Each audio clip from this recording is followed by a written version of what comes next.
12:18 is your time right now for your money. Studies show basic financial knowledge early in life can increase the chances of being financially successful as an adult. So if you have kids, experts say you should have a plan to teach them the money skills they need throughout life. With April being Youth Financial Literacy Month, CBS 4 money expert Andy Mattingly joins us now to share some money concepts that you should be teaching your kids. And Andy, appreciate having you here, buddy. We'll start with this. Can kids of any age be learning smart financial habits? Yeah, kids as young as 4 or 5 can start learning, a lot of things about financial habits. And a lot of what kids learn are habits that their parents model for them. So you really need to make sure when your kids get a little bit older that you're modeling the right financial habits. Obviously, knowing where to start is the hard part. So what's the most important concept to be teaching children?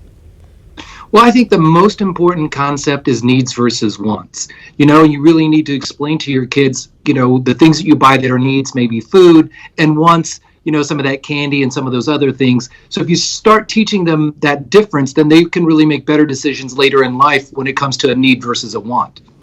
As a parent, how can you model financial appropriate behaviors for your children?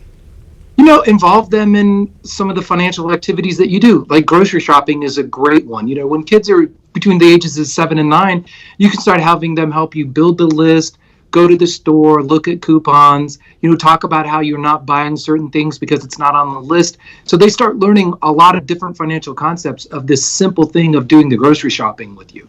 What are some other ways then to teach good financial habits to children?